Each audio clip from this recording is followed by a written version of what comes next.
Hello साथियों, नमस्कार। Polytechnic पाठशाला 3.0 में आप सभी का स्वागत है। आज मेजरमेंट के लेक्चर में आपको डिजिटल मल्टीमीटर क्या किया जाएगा, पढ़ाया जाएगा। जैसे होता है कि इलेक्ट्रॉनिक मल्टीमीटर जो है, जैसे एनालॉग मल्टीमीटर होता है और डिजिटल मल्टीमीटर होता है। ठीक है, तो पहले हम डिजिटल पढ़ लेते हैं, फिर उसके बाद एनालॉग पढ़ते हैं। तो जो एनालॉग मल्टीमीटर होता है एकदम उसी तरह जो है डिजिटल मल्टीमीटर भी होता है। लेकिन डिजिटल मल्टीमीटर में क्या होता है, डिजिट दिखाता है, और एनालॉग मल्टीमीटर में जो पॉइंटर होता है वो वैल्यू को क्या करता है, इंडिकेट करता है। समझ में आया? पॉइंटर के द्वारा कैलिब्रेटेड स्केल पर वैल्यू को क्या किया जाता है, इंडिकेट किया जाता है। किस इंस्ट्रूमेंट के द्वारा? एनालॉग मल्टीमीटर के द्वारा। जो मल्टीमीटर होता है वो करंट मेजर करता है, वोल्टेज मेजर करता है, रेजिस्टेंस मेजर करता है, चाहे वो एसी करंट हो, एसी वोल्टेज हो, या फिर डीसी करंट हो, डीसी वोल्टेज हो। ठीक है, तो और रेजिस्टेंस को भी क्या करता है, मेजर करता है। इस वजह से मल्टीमीटर को हम एवोमीटर के नाम से भी जानते हैं। एवीओ क्या बोलते हैं, एवीओ। जैसे एमीटर और क्या हो गया, वोल्ट मीटर, और क्या हो गया, ओम मीटर। तो एमीटर के द्वारा करंट मेजर की जाएगी, वोल्ट मीटर के द्वारा वोल्टेज मेजर किया जाएगा, और क्या बोला जाता है, ओ का मतलब ओम मीटर। ओम मीटर के द्वारा रेजिस्टेंस क्या किया जाता है, मेजर किया जाता है। ठीक है, तो मल्टीमीटर और क्या कहते हैं, डिजिटल मल्टीमीटर, वो एनालॉग मल्टीमीटर और डिजिटल मल्टीमीटर दोनों की संरचना में ज़्यादा कोई खास अंतर नहीं रहता है। एकदम एनालॉग मल्टीमीटर होगा, और एनालॉग मल्टीमीटर में जो एनालॉग सिग्नल होता है, डिजिटल मल्टीमीटर में उसी एनालॉग सिग्नल को जो है डिजिटल सिग्नल में क्या कर दिया जाता है, कन्वर्ट कर दिया जाता है। और डिजिटल सिग्नल में कन्वर्ट करके एलईडी और क्या कहते हैं, एलसीडी के माध्यम से जो है क्या किया जाता है, डिजिट को डिस्प्ले किया जाता है। ठीक है, तो अगर यहाँ पे डिजिटल मल्टीमीटर की बात करें तो सबसे पहले हम ये देख लेते हैं थोड़ा इसमें लिखना क्या है हमें। देखिए, दोनों इम्पॉर्टेंट हैं। एक आपका है डिजिटल मल्टीमीटर और एक आपका है एनालॉग मल्टीमीटर। ठीक है, तो दोनों पढ़ा देंगे। पहले हम डिजिटल मल्टीमीटर को पढ़ लेते हैं, फिर उसके पहले जो है उसके बाद हम जो है एनालॉग मल्टीमीटर को पढ़ेंगे। ठीक है, क्वेश्चन अगर ये पूछे कि इलेक्ट्रॉनिक मल्टीमीटर, अगर इलेक्ट्रॉनिक मल्टीमीटर पूछे क्वेश्चन, इलेक्ट्रॉनिक मल्टीमीटर, ठीक है, अगर इलेक्ट्रॉनिक मल्टीमीटर क्वेश्चन पूछे तो इलेक्ट्रॉनिक मल्टीमीटर जो है दो टाइप के होते हैं। एक आपका एनालॉग मल्टीमीटर होता है, एनालॉग मल्टीमीटर। ठीक है, एनालॉग मल्टीमीटर। एक होता है आपका डिजिटल मल्टीमीटर, डिजिटल मल्टीमीटर। ठीक है, एनालॉग मल्टीमीटर और डिजिटल मल्टीमीटर। तो सबसे पहले हम अब देखिए क्वेश्चन में क्या देगा, या तो क्या देगा, इलेक्ट्रॉनिक मल्टीमीटर क्या है। समझ में आया? किसी एक इलेक्ट्रॉनिक मल्टीमीटर का ब्लॉक डायग्राम बनाइए और उसके द्वारा मतलब क्या क्या मेजर किया जाता है, सारी चीज़ें लिखिए। वो तो अब उस हिसाब से क्वेश्चन क्या कर देगा, बना देगा। ठीक है, तो वो इलेक्ट्रॉनिक मल्टीमीटर करके भी क्वेश्चन पूछ सकता है। अगर इलेक्ट्रॉनिक मल्टीमीटर कह रहा है तो इनमें से किसी एक का आप वर्णन कर सकते हैं। चाहे डिजिटल मल्टीमीटर का फिगर बना दीजिए, चाहे एनालॉग मल्टीमीटर का फिगर बना दीजिए। समझ में आया? दोनों के द्वारा करंट, वोल्टेज को, रेजिस्टेंस को क्या किया जाता है, मेजर किया जाता है। दोनों अच्छे तरीके से यूज भी हो रहे हैं इस समय मार्केट में बिक भी रहे हैं। समझ में आया? डिजिटल भी बिक रहा है और एनालॉग भी बिक रहा है। तो इलेक्ट्रॉनिक मल्टीमीटर अगर कह देगा तो इन दोनों में से कोई लिख दीजिए। अगर एनालॉग कहेगा तो आपको एनालॉग ही लिखना पड़ेगा, अगर डिजिटल मल्टीमीटर कहेगा तो आपको डिजिटल ही लिखना पड़ेगा। समझ में आया? तो इसमें से तो एक क्वेश्चन कंफर्म है आना कि आता ही है, ये कॉमन क्वेश्चन है, हर साल ये क्या किया जाता है, पूछा जाता है। ठीक है, तो मल्टीमीटर अगर क्वेश्चन पूछेगा तो एनालॉग और डिजिटल दोनों में से कोई भी आप एक लिख सकते हैं। लेकिन अगर एनालॉग स्पेशली पूछ लिया या फिर डिजिटल स्पेशली पूछ लिया तो स्पेशली उसको लिखना पड़ेगा आपको। ठीक है, अब यहाँ पे क्या है कि जैसे डिजिटल मल्टीमीटर, यहाँ पर डिजिटल मल्टीमीटर, ठीक है, डिजिटल मल्टीमीटर, ये डिजिटल मल्टीमीटर का क्या है, फिगर है, ब्लॉक डायग्राम है। ठीक है, इसका ब्लॉक डायग्राम यहाँ पे बना के दिखाया गया है। और रही बात सर्किट की, तो सर्किट जो है समझना इसका बहुत ही क्या है, जटिल होगा, बहुत ही ज़्यादा जटिल सर्किट होगा इसका। अब यहाँ पर हर जगह इसकी सर्किट ही लगी है, तो सर्किट क्या होगा, बहुत ज़्यादा कॉम्प्लेक्स होगा, और सर्किट के द्वारा इसे समझ पाना हमारे लिए क्या होता है, बहुत ही ज़्यादा मुश्किल होता है। ठीक है, इसे केवल ब्लॉक डायग्राम के अनुसार ही हम क्या करते हैं, समझते हैं। सबसे पहले हमें देखते हैं कि डिजिटल मल्टीमीटर होता क्या है। ठीक है, डिजिटल मल्टीमीटर के द्वारा AC and DC voltage and current तथा रेजिस्टेंस मेजर किया जाता है। ठीक है, इसे एवोमीटर के नाम से भी क्या करते हैं, जानते हैं। एवोमीटर क्यों कहते हैं, ए का मतलब एमीटर, वी का मतलब वोल्ट मीटर, ओ का मतलब ओम मीटर। एमीटर के द्वारा करंट, वोल्ट मीटर के द्वारा वोल्टेज और ओम मीटर के द्वारा रेजिस्टेंस क्या करते हैं, मेजर करते हैं। इसीलिए इसे एवोमीटर के नाम से भी क्या करते हैं, जानते हैं। यह small value of current voltage को क्या करता है, मेजर करता है। देखिए, ये एसी वोल्टेज और एसी करंट को भी मेजर करता है, समझ में आया, डीसी वोल्टेज और डीसी करंट को भी मेजर करता है। लेकिन मल्टीमीटर जो होता है वो स्मॉल वैल्यू ऑफ करंट को क्या करता है, मेजर करता है। मल्टीमीटर जो होता है, चाहे एनालॉग मल्टीमीटर हो, चाहे क्या हो, डिजिटल मल्टीमीटर हो, दोनों की एक्यूरेसी बहुत ही ज़्यादा हाई होती है, जिसमें डिजिटल का सबसे ज़्यादा एक्यूरेसी और सेंसिटिविटी क्या होती है, हाई होती है। समझ में आया।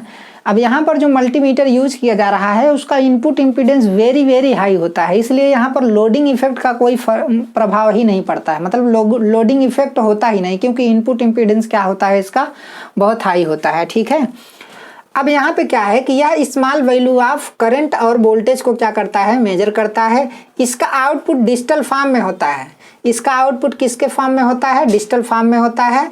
इसके द्वारा एनालॉग क्वांटिटी को डिजिटल क्वांटिटी में क्या किया जाता है, कन्वर्ट किया जाता है। यहाँ पर क्या है कि एनालॉग क्वांटिटी, जो हमारा एनालॉग इंस्ट्रूमेंट था, मतलब क्या कहते हैं, एनालॉग मल्टीमीटर, वहाँ पर जो एनालॉग सिग्नल होता था उसे तो हम पॉइंटर के द्वारा मेजर कर लेते थे। वहाँ पर एक metre, PMMC metre, high accuracy का मीटर लगा करके हम पॉइंटर के द्वारा क्या कर लेते थे, मेजर कर लेते थे कैलिब्रेटेड स्केल पे, समझ में आया। लेकिन वहाँ यहाँ पर क्या किया गया है, उसी एनालॉग सिग्नल को जो है डिजिटल सिग्नल में क्या किया गया है, कन्वर्ट किया गया है। तो किसके माध्यम से कन्वर्ट किया गया है, एनालॉग टू डिजिटल कन्वर्टर के द्वारा। एनालॉग टू डिजिटल कन्वर्टर होता है, डिजिटल इलेक्ट्रॉनिक्स में आप लोग पढ़ते हैं, तो एनालॉग सिग्नल को उसके माध्यम से डिजिटल सिग्नल में क्या कर दिया जाता है, कन्वर्ट किया जाता है, और उस डिजिट को एलईडी और एलसीडी के माध्यम से क्या किया जाता है, रिप्रेजेंट किया जाता है। आजकल तो डिजिटल मल्टीमीटर लगभग सबके बैग में होता है, और होना भी चाहिए। जितने भी इलेक्ट्रिकल के स्टूडेंट हैं या कोई भी हो, डिजिटल मल्टीमीटर तो आपके बैग में होना ही चाहिए। पेचकस, पिलास, छोटा मोटा जो होता है ये सब हमेशा होना चाहिए, क्योंकि इन सारी चीज़ों की ज़रूरत जो है कभी भी इंसान को कहीं भी पड़ सकती है। ठीक है, तो इसके लिए analogue to digital converter use किया जाता है। एडी मतलब क्या है, एनालॉग टू डिजिटल कन्वर्टर है। ठीक है, आईसीज की अवेलेबिलिटी के साथ ये मीटर एक्यूरेट तथा सस्ते होते हैं। देखिए क्या होता है, अब ये जो हमारा डिजिटल मल्टीमीटर है, एनालॉग मल्टीमीटर है, इसमें आईसीज का यूज किया जाता है। किसका यूज किया जाता है, इंटीग्रेटेड सर्किट का यूज किया जाता है, जो बहुत छोटी होती हैं, समझ में आया। उनके माध्यम से जो है ये काफ़ी सस्ता है। अब आईसी छोटा छोटा होता है तो हमारा पूरा सिस्टम भी क्या होगा, छोटा होगा। छोटा है तो कम मटेरियल लगेगा, हर तरीके से उसमें मटेरियल क्या होगा, कम होगा। अगर आईसीज लग रहा है तो आईसी में मटेरियल कम लगता है, तो ओवरऑल कास्ट उसकी क्या हो जाती है, कम पड़ जाती है। तो सस्ता है, एक प्रकार से काफ़ी अच्छा है। तो small value of current, voltage, resistance को मेजर करने के लिए multimeter, analogue multimeter, digital multimeter बहुत ही अच्छा है। समझ में आया। अब यहाँ पे क्या है, इसकी संरचना तथा प्रचालन एनालॉग मल्टीमीटर की भांति ही है, परंतु यह आउटपुट डिजिटल फॉर्म में देता है। आउटपुट डिजिटल फॉर्म में देता है, क्योंकि एनालॉग टू डिजिटल कन्वर्टर क्या होता है, यूज होता है। यह डिजिटल फॉर्म एलईडी अथवा एलसीडी के माध्यम से क्या होता है, प्राप्त होता है। ठीक है, इतना तो आप लोग लिख ही लिए होंगे कि आपको इसमें देखिए सिंपल सी बात है, इसमें ये लिखना है कि जो हमारा डिजिटल मल्टीमीटर होता है वो एकदम एनालॉग मल्टीमीटर के जैसा ही है। लेकिन यहाँ पर क्या है कि वहाँ पर एनालॉग मल्टीमीटर का जो आपका आउटपुट था वो एनालॉग सिग्नल था, लेकिन यहाँ पर एनालॉग मल्टीमीटर के आगे एक एनालॉग टू डिजिटल कन्वर्टर लगा दिया गया, जिसकी वजह से जो है इसका आउटपुट डिजिटल सिग्नल में क्या हो गया, कन्वर्ट हो गया। ठीक है, इसका आउटपुट डिजिटल है और उसका आउटपुट क्या था, एनालॉग था। ठीक है, अब यहाँ पे क्या है, उसके द्वारा भी करंट वोल्टेज रेजिस्टेंस मेजर किया जाता था, यहाँ पे भी करंट वोल्टेज रेजिस्टेंस को क्या किया जा रहा है, मेजर किया जा रहा है, चाहे वो एसी हो चाहे क्या हो डीसी हो, ठीक है। Small value of current voltage को क्या किया जाता है, मेजर किया जाता है। बाकी इसमें कुछ भी लिखने की आपको जरूरत नहीं है, जो चीज ऊपर लिखा गया है इसे आप आसानी के साथ लिख सकते हैं। इसे एओमीटर के नाम से भी क्या करते हैं, जानते हैं। ये 3-4 लाइन आप एग्जाम में लिख देंगे। मेन चीज है आपका ये फिगर है, देखिए यहाँ पर क्या लगा है, रोटरी स्विच लगा है। जो चीज देखिए यहाँ पर क्या है, अर्थिंग किया गया है। अब यहाँ पर कोई एसी सप्लाई डीसी सप्लाई आप कनेक्ट कर सकते हैं, ठीक है। यहाँ पर एसी दे सकते हैं, डीसी दे सकते हैं, या फिर इन दोनों के बीच आप रेजिस्टेंस जोड़ दीजिए। जब रेजिस्टेंस जोड़ देंगे तो उस कंडीशन में रेजिस्टेंस का मेजरमेंट होगा। और एसी डीसी करंट जो भी आप यहाँ पर जोड़ेंगे, चाहे एसी करंट देंगे चाहे डीसी करंट देंगे, एसी वोल्टेज या डीसी वोल्टेज आप देंगे, वो सब आउटपुट में मेजर हो जाएगा, ठीक है। यहाँ पर एक रोटरी स्विच लगा है, यहाँ पर क्या लगा है, रोटरी स्विच लगा है। देखिए यहाँ पर देखिए इस पॉइंट पे जब हम यहाँ पर क्या करेंगे, जब यहाँ पर हम एसी सप्लाई देंगे, ठीक है, एसी वोल्टेज देंगे, जब यहाँ पे एसी वोल्टेज देंगे तो ये वाला जो स्विच है ना, ये जाकर के इससे जुड़ेगा, ठीक है, क्योंकि यहाँ पर लिखा है एसी वोल्टेज। तो एसी वोल्टेज कैलिब्रेटेड अटेन्यूएटर में जाएगा। कैलिब्रेटेड अटेन्यूएटर क्या काम करता है कि जो भी मतलब ज़रूरत है, जो इस मल्टीमीटर को सप्लाई ज़रूरत है, उतनी ही सप्लाई कैलिब्रेटेड अटेन्यूएटर क्या करता है, आउटपुट में पास करता है। मान लीजिए अब इनपुट में 220 वोल्ट एसी वोल्टेज दिया जा रहा है, तो क्या मल्टीमीटर भी 220 वोल्ट को सहन कर पाएगा? वो 220 वोल्ट को सहन नहीं कर पाएगा, क्योंकि जो इलेक्ट्रॉनिक सिस्टम होता है वो 5 वोल्ट पर क्या करता है, वर्क करता है। 15 वोल्ट या इससे कम के वोल्टेज पे क्या करता है, वर्क करता है। जनरली 3.5 वोल्ट होता है या मैक्सिमम 5 वोल्ट होता है, ठीक है। 15 वोल्ट तो आपका थायरिस्टर वगैरह वहाँ पे भी आ जाएगा।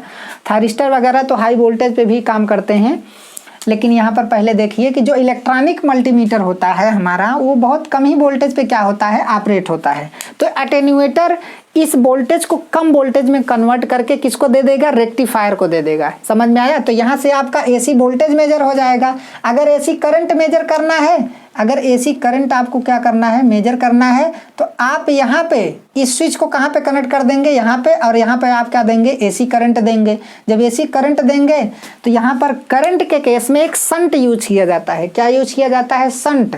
और देखिए जो हमारा इलेक्ट्रॉनिक मल्टीमीटर होता है वो वोल्टेज ऑपरेटेड डिवाइस होती है, वोल्टेज ऑपरेटेड इंस्ट्रूमेंट होता है। समझ में आया? वो वोल्टेज पे क्या होता है, ऑपरेट होता है, उसे करंट नहीं चाहिए। करंट उस इंस्ट्रूमेंट में बहुत ही कम फ्लो करती है, मिली एम्पियर में करंट क्या करती है, फ्लो करती है, ठीक है।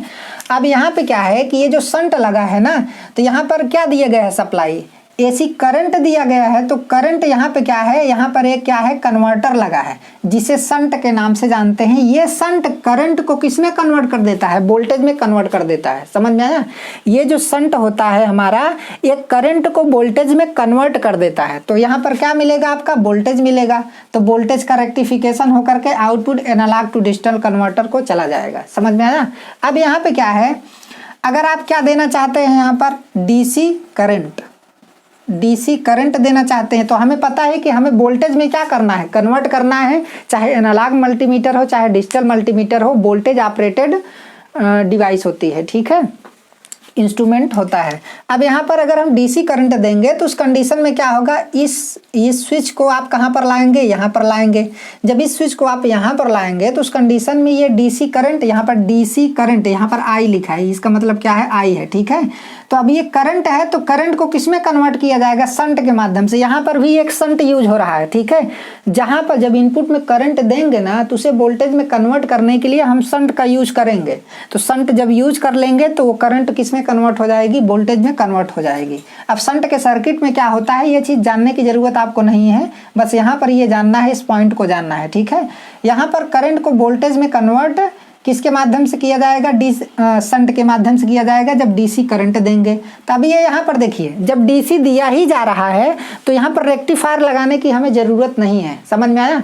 क्योंकि हमारा जो इलेक्ट्रॉनिक सिस्टम होता है, जो आईसीज वगैरह होता है, वो बहुत कम वैल्यू के डीसी वोल्टेज या डीसी वोल्टेज पे क्या होती हैं, ऑपरेट होती हैं। समझ में आया? जिसका नाम मान है लगभग 3.5 वोल्ट या मैक्सिमम 5 वोल्ट पर क्या होती हैं, ऑपरेट होती हैं, ठीक है। तो अब यहाँ पे क्या है, बहुत कम वैल्यू की डीसी करंट आप यहाँ से देंगे, जब यहाँ पे देंगे तो उस कंडीशन में क्या हो जाएगा, ये पास हो जाएगा एनालॉग टू डिजिटल कन्वर्टर को, ठीक है। अब एक चीज़ और है, जैसे आप डीसी वोल्टेज दे रहे हैं, यहाँ पर क्या है डीसी वोल्टेज, अगर मान लीजिए यहाँ पे आप डीसी वोल्टेज दे रहे हैं, ठीक है, डीसी वोल्टेज, तो डीसी वोल्टेज अगर मेजर करना है तो आपको स्विच को घुमा करके, रोटरी स्विच को घुमा करके आपको इस पॉइंट पे क्या करना पड़ेगा, ठीक है। जब इस पॉइंट पे करेंगे तो यहाँ पे डीसी वोल्टेज आया, तो डीसी वोल्टेज, अब ये तो डीसी वोल्टेज ही है, चलिए ठीक है, ये क्या है आपका डीसी वोल्टेज ही है, ठीक है। लेकिन अब क्या है कि अगर वोल्टेज की वैल्यू अगर क्या है ज़्यादा है, तो एक उचित वोल्टेज आउटपुट में प्रोवाइड करने के लिए यहाँ पर क्या लगा है, कैलिब्रेटेड अटेन्यूएटर लगा है। समझ में आया? अटेन्यूएटर क्या काम करता है, जैसे कोई चीज़ बहुत ज़्यादा है ना तो उसे कम करने का काम करता है, अटेन्यूएटर का काम होता है, ठीक है। किसी चीज़ को कम करने का कार्य जो करता होता है, जैसे वोल्टेज हो गया फिर करंट हो गया, तो अटेन्यूएटर उसको क्या करता है, कम कर देगा। समझ में आया? तो कैलिब्रेटेड अटेन्यूएटर जितना आउटपुट में इस डिजिटल इंस्ट्रूमेंट को चाहिए उतना ही ये क्या करेगा, प्रोवाइड करेगा, ठीक है। तो यहाँ पर डीसी वोल्टेज दिया जाएगा तो यहाँ पे भी हमें वोल्टेज ही मिलेगा, डीसी वोल्टेज, उचित डीसी वोल्टेज मिलेगा। उसके बाद ये डीसी वोल्टेज सीधा कहाँ जाएगा, एनालॉग टू डिजिटल कन्वर्टर में जाएगा, ठीक है। अब यहाँ पे क्या है, जो भी सिग्नल आता है आपका, ये एनालॉग सिग्नल आएगा, यहाँ पर कौन सा सिग्नल आएगा, एनालॉग आएगा, ठीक है। यहाँ एनालॉग को किस में कन्वर्ट कर दिया जाएगा, डिजिटल सिग्नल में कन्वर्ट कर दिया जाएगा, ठीक है। उसके बाद उसे डिकोड किया जाएगा और एलईडी और एलसीडी के माध्यम से क्या किया जाएगा, उसे डिस्प्ले किया जाएगा, ठीक है। तो ये आपका क्या है, डिजिटल मल्टीमीटर। तो इस तरीके से आप डिजिटल मल्टीमीटर को अच्छे तरीके से आप क्या करिए, इसका फिगर वगैरह बढ़िया तरीके से बना लीजिए और इसमें ज़्यादा कुछ लिखने की ज़रूरत नहीं है। आपको समझ में आ गया होगा कि ये रेजिस्टेंस, करंट और वोल्टेज एसी या डीसी दोनों को क्या करता है, मेजर करता है। इसे एओमीटर के नाम से भी जानते हैं। इसका जो मतलब सिंबल है, ये जो ब्लॉक डायग्राम है, एकदम कैसे है, एनालॉग की तरह है, एनालॉग मल्टीमीटर के जैसा ही है, सब कुछ वैसा ही है, बस वहाँ पर क्या है, आउटपुट एनालॉग था, यहाँ पर आउटपुट क्या है हमारा, डिजिटल फॉर्म में है, ठीक है। यहाँ पर एनालॉग टू डिजिटल कन्वर्टर को लगा करके कुछ ज़्यादा सिस्टम इसमें क्या किया गया है, यूज किया गया है। समझ में आया, एनालॉग की अपेक्षा।